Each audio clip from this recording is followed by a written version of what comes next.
Hola psiconautas, bienvenidos a un episodio más de Café de Medianoche, un espacio creado para aprender, conectar y sobre todo para acompañar.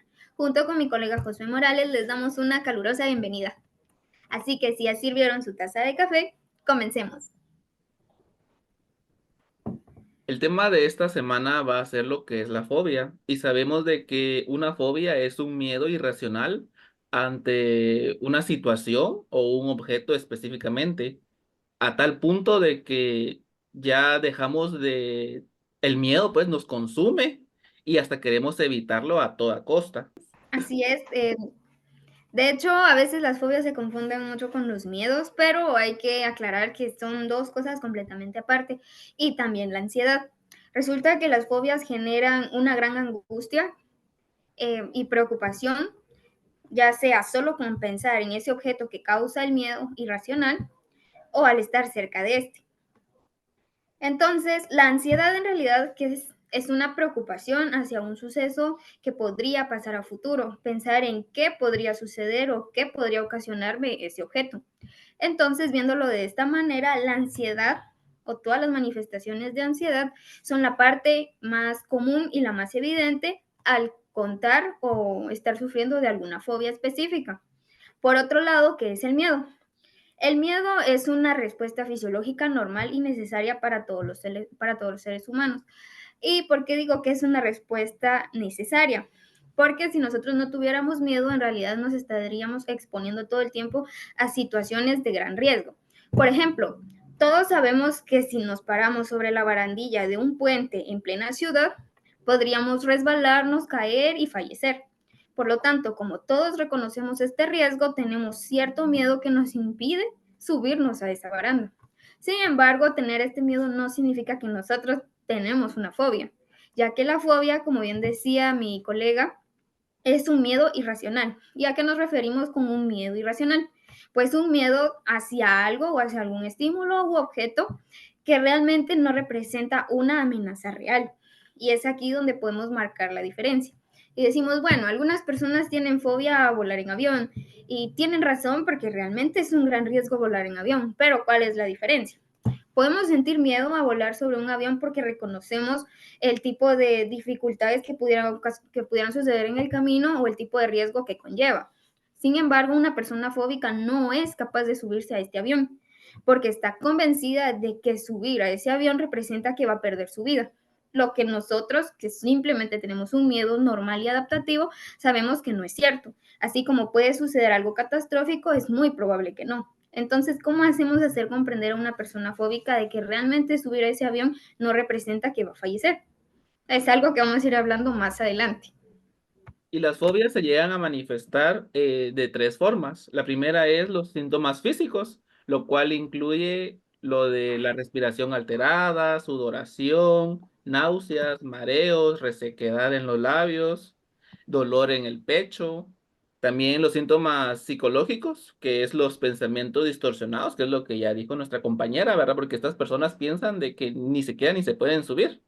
Y ahí donde viene también el último, que son los síntomas conductuales, que es evitar a toda costa hacer o estar en el lugar que le produce fobia, que en este ejemplo del avión sería obviamente un aeropuerto, ¿verdad? O solo pensar la idea de tengo que hacer un viaje en donde tengo que tomar un avión. Entonces, para mí los viajes eliminados de toda mi vida. También, ahorita que hablamos también de las fobias, a nivel mundial, hay cinco fobias que más personas lo tienen, y justamente la acrofobia es el miedo a volar. Se dice de que 37% de las personas en el mundo lo tienen. En el segundo puesto está la aracnofobia, que es el miedo a las arañas, y ese lo tiene un 31% de la población mundial. En el tercer puesto está la claustrofobia, que es el miedo a estar en lugares cerrados. Ese lo tiene un 23%. La glosofobia, que es el miedo a hablar en público, lo tiene también nuevamente un 23% de la población mundial. Y por el quinto, la ofidofobia, que es el miedo a las serpientes, lo tiene un 21% de personas a nivel mundial. Muy interesantes esos datos, la verdad. Y sí es cierto, es muy fácil llegar a encontrar una persona que tenga alguna de estas fobias. Y me gustaría Porque agregar, también una persona no solo tiene una fobia, una persona puede tener varias. sí, muy cierto. De hecho, también me gustaría agregar la maxofobia, que siento que también es hasta cierto punto común, que es el miedo a conducir. Ese miedo irracional a no querer siquiera subir a un auto y estar frente al volante o una motocicleta. Ajá, o también la peirofobia, que es el miedo a todo lo que tenga que ver relacionado al infinito, a la infinidad, ya pueda ser tal vez el universo. Sabemos de que es un lugar completamente infinito, entonces esas personas nunca van a poder ser astronautas. Sí, correcto. Y de hecho, si los psiconautas se animan a investigar, se darán cuenta de que hay un sinfín de fobias. Y por eso es que se llama fobia específica. Dentro del DSM no encontramos separada la fobia a las arañas, la fobia a los lugares amplios, la fobia a los lugares cerrados, porque realmente todo esto entra dentro del mismo trastorno que se llama fobia específica. ¿Por qué se llama fobia específica? Porque diagnosticamos y detectamos fobias relacionadas con un estímulo en concreto. ¿Y de dónde se originan las fobias? ¿Cuál es el origen de estas fisiológicamente? Porque en sí las fobias no vienen de la nada y sí tienen de hecho una explicación. En primer lugar, las fobias se pueden adquirir por algún trauma, porque las fobias se pueden llegar a adquirir a través de condicionamiento. ¿Y a qué me refiero con condicionamiento? Para quienes nunca han escuchado esta palabra. Resulta que si nosotros asociamos un estímulo que no nos provoca nada, con algo que sí nos provoca un estímulo desagradable, resulta que al estar estos dos combinados más adelante, vamos a sufrir miedo o vamos a tener una respuesta negativa gracias a este objeto que nos genera esta respuesta negativa. Por ejemplo, supongamos que un niño de 5 años se queda atrapado en un elevador. El elevador tarda mucho en abrirse y como sus papás se fueron y él no logró salir a tiempo, esto le provoca ansiedad. Puede que más adelante este niño le tenga miedo no solo a los elevadores, sino a los espacios cerrados, o probablemente solo a los elevadores. ¿Pero por qué? No realmente porque el elevador represente una amenaza, sino porque en dado momento este elevador se relacionó con la respuesta de ansiedad que tuvo debido a que no podía salir cuando quería hacerlo. Entonces a esto nos referimos con condicionamiento. Si analizamos más profundamente en lo personal, tal vez nos podremos llegar a dar cuenta de que tal vez tenemos algunos miedos que adquirimos a través de condicionamiento, ya que algo que realmente no significa peligro se relacionó con una respuesta de angustia. Ujú. Y ya hablando más específicamente en el área fisiológica y anatómica, resulta que en nuestro cerebro hay una partecita que se llama amígdala. Y es bien interesante porque resulta que la amígdala recibe toda la información, tanto externa como interna. Y aquí es donde se crea esta significación. Entonces, guardamos la información del contexto, el lugar, lo que sucedió, pero también junto se almacena en la memoria no solamente el lugar y la situación, sino lo que sentimos en este momento, ya que la amígdala es el centro de nuestro sistema límbico, que es el centro de las emociones. Ajá, y ahorita que justamente estás hablando de lo del condicionamiento, vaya, lo del niño, pues sucedió, ¿verdad? Él en ningún momento se quiso quedar encerrado. Sin embargo, en 1920, John Watts y su acompañante Rosalie Reiner hicieron un experimento en donde sí, ellos sí condicionaron a un bebé. Era un Ujú. bebé de 9 meses al cual le pusieron Albert y lo que ellos querían hacer era condicionar al bebé a que tuviera miedo a ciertas cosas. ¿Qué hicieron? Primero pusieron al bebé en un espacio controlado y le mostraron uno por uno, primero una rata blanca. No pasó nada, el niño no se asustó, solo fue curioso y como que, ah, bueno, una rata, ¿verdad? Pasaron a un conejo blanco, tampoco se asustó y hasta agarraron papel, y le prendieron fuego. El niño solo lo miraba, no presentaba miedo alguno. Entonces, para condicionarlo, nuevamente pasaron a la rata, pero atrás de él, donde él no pudiera darse cuenta de lo que estaba pasando, hicieron sonar una lámina con una varilla de metal. Obviamente esto provocó un ruido muy fuerte, que eso sí lo hizo llorar. Pero es aislado, ¿verdad? Una rata con un sonido fuerte, al menos nosotros como adultos sabemos que no tiene nada que ver. ¿Qué pasó? Para condicionarlo, en muchas ocasiones repetidamente volvía a aparecer la rata, volvían a hacer el sonido y el niño lloraba, a tal punto de que ya no hubo necesidad de hacer el sonido, solo el niño con mirar la rata lloraba. Después siguieron haciendo que evolucionó a que ya no le mostraban la rata, le mostraban un conejo. Era del mismo color, sí, blanco, era peludo, pero no era la rata. Y sin embargo, el niño lloraba con ver el conejo. A tal punto también de que le mostraban abrigos peludos, color blanco, y el niño también lloraba demasiado. Con esto, obviamente John Watson, dio su punto, ¿verdad que sí? Logró condicionar un miedo al niño. Sin embargo, después de terminar este experimento, él ya no hizo algo para revertirlo. Se le fue entregado a su madre con ese miedo. Lamentablemente no se pudo saber cómo era que este niño, iba a crecer con este miedo porque el niño falleció a la edad de, si no estoy mal, 7 años, porque él nació con hidrocefalia, entonces ya no se supo qué pudo haber sido de su vida con estos miedos ya condicionados y que no se hizo algo para revertirlo. Definitivamente es un experimento muy interesante que sí o sí se toca en la Facultad de Psicología. Visto en nuestra época es algo muy cruel, la verdad, y derechos humanos ya no nos permitiría hacer este tipo de experimentos. Sin embargo, hay que admitir que a través de esto fue que se logró descubrir que los miedos pueden llegar a ser condicionados. Y esto fundó las bases para seguir investigando más adelante al respecto.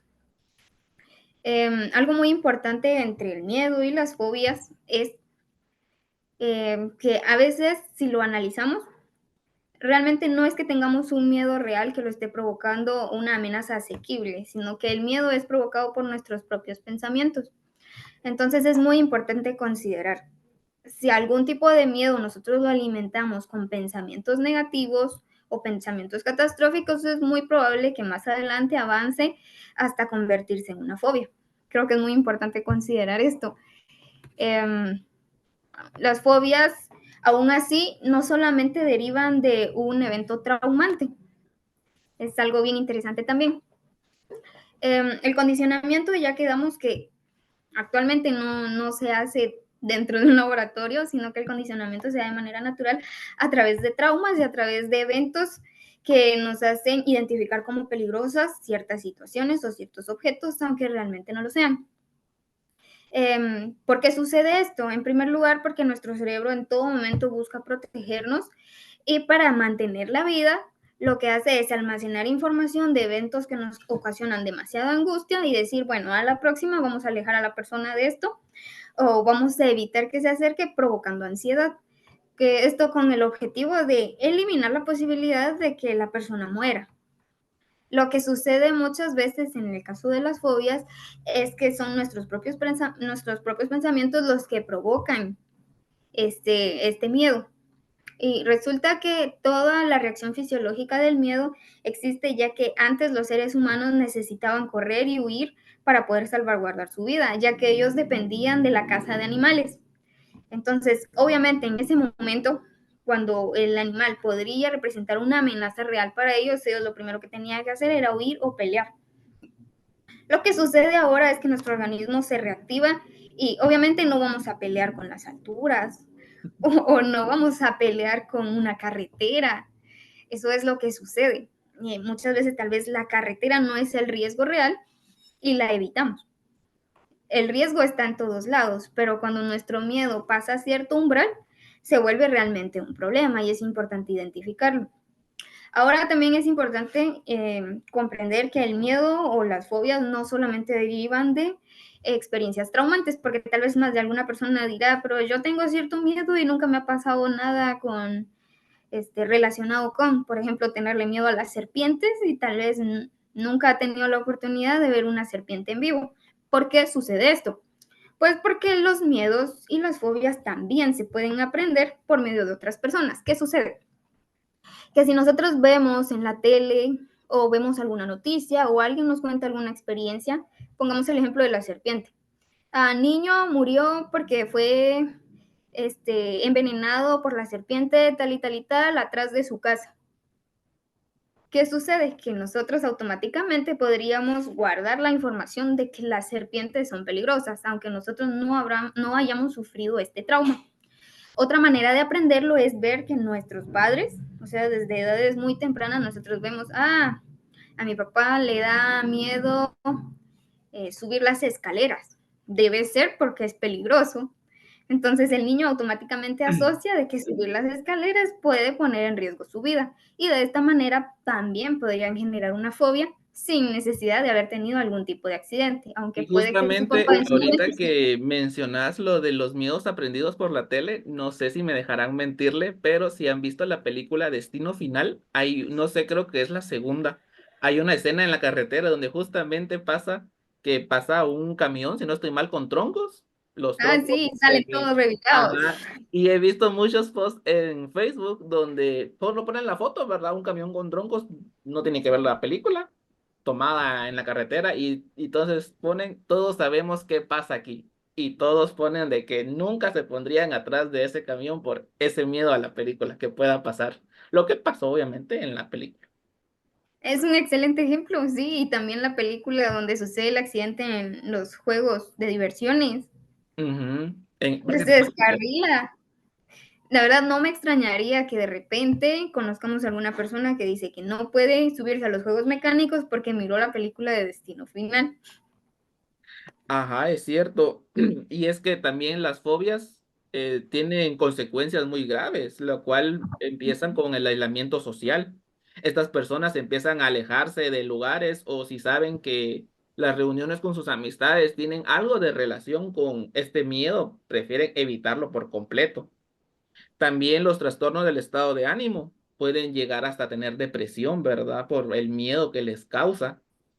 Pueden llegar también a tener abuso de sustancias, empezarse a drogarse con tal de evitar, ¿verdad? Y lo último, el suicidio. Hay muchas personas que se han llegado a suicidar porque piensan que su vida no puede más con ese miedo, no pueden seguir viviendo con ese miedo. Y ese es el asunto con el tema de las fobias, porque realmente no es un miedo adaptativo o ese miedo que nos protege de riesgos reales, sino un miedo que en primer lugar puede llevar a las personas a evitar un montón de situaciones. Eh, si de verdad evitar estas situaciones empieza a complicarles la vida profesional, por ejemplo, ese en sí ya es un problema grave. Si hablamos de ese miedo extremo a salir a lugares donde hay demasiada gente, realmente hay demasiados lugares donde se moviliza demasiada gente. Eso significaría que esta persona en dado momento no va a ser capaz de salir siquiera de la puerta de su casa. Exacto, y también, por ejemplo, hay personas que tienen miedo de, no sé, dejar el gas encendido, ¿verdad?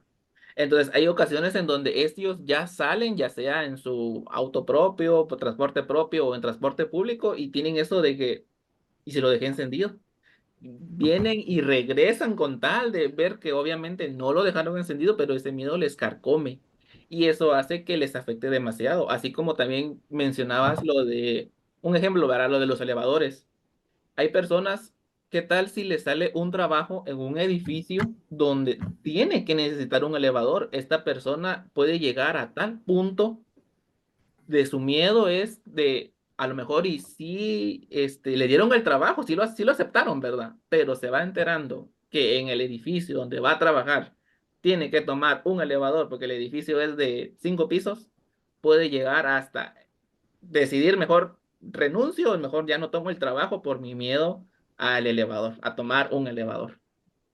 Exactamente, y es ahí donde nos damos cuenta de que realmente una fobia puede llegar a causar problemas severos en el desarrollo de una vida normal.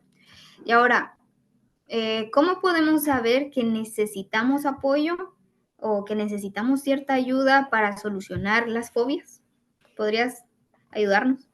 Ah, sí, obviamente, como ya lo mencionamos, cuando este miedo hace que evitemos hacer cosas diarias, el miedo a salir, es bien es cierto, ¿verdad? Uno puede decir, bueno, a mí no me gusta mucho estar en lugares concurridos por el ruido, quiero tal vez un poquito más despacito, pero ya el hecho de tengo que salir y están mis vecinos, están los carros propios de la calle y me aterra salir, eso ya no está normal, ya tendría que tratarse.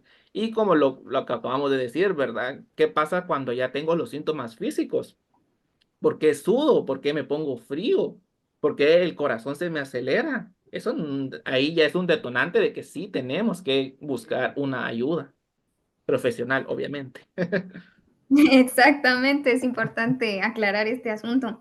Em, Hay que también considerar de que al final de cuentas no es algo que no tenga cura, lo cual es algo positivo. Ujú. Entonces, si alguno de ustedes llega a detectar que hay síntomas de miedo demasiado exacerbados que ya no puede controlar, sí sería bueno ir a buscar ayuda profesional.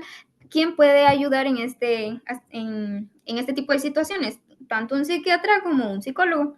¿Y qué tipo de soluciones damos nosotros los psicólogos? En primer lugar, que es lo que más funciona, la terapia de exposición gradual. ¿En qué consiste esto?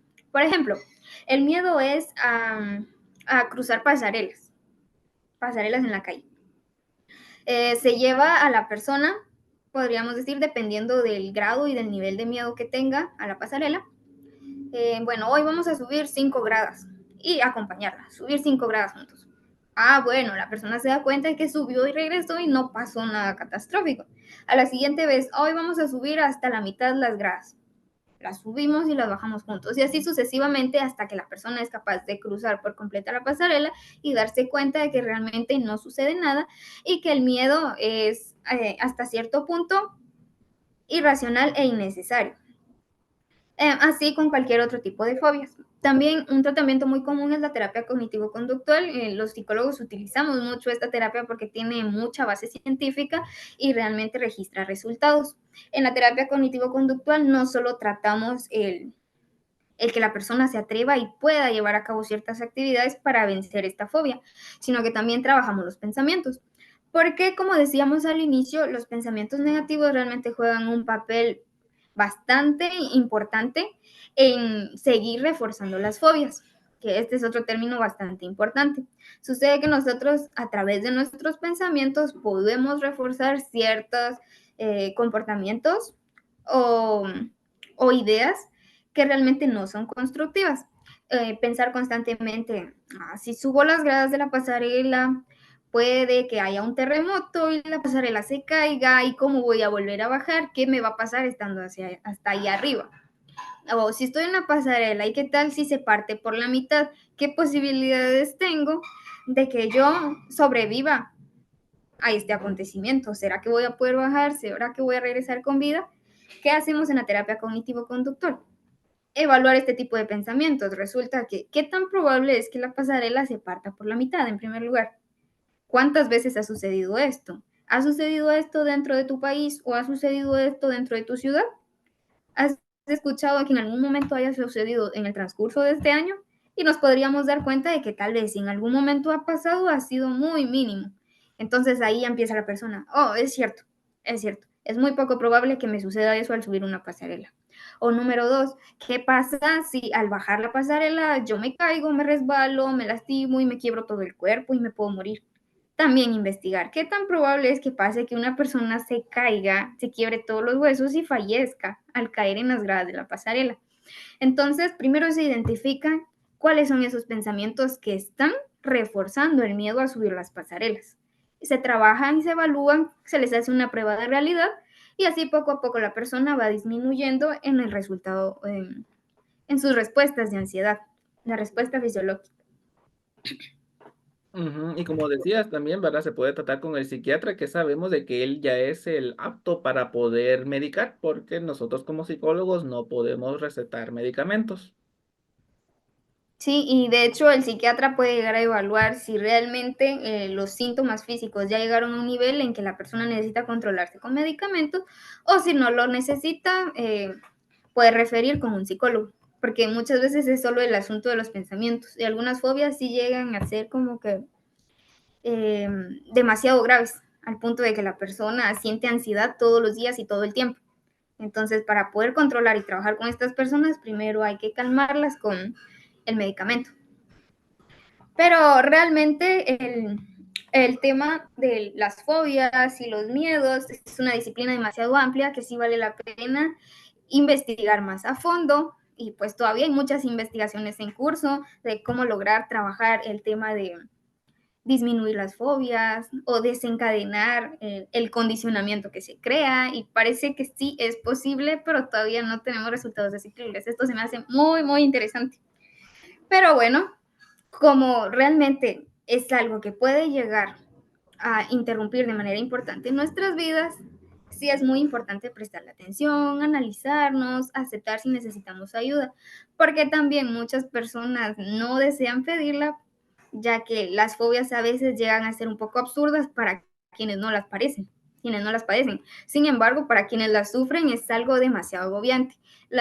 Los profesionales de la salud mental estamos para apoyarlos, no para juzgarlos en ese aspecto.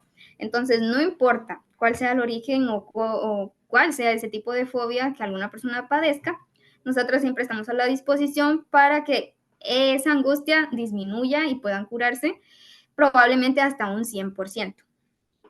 Y como sabemos, no podemos aspirar a la felicidad real sin cruzar primero por el alambrado del miedo.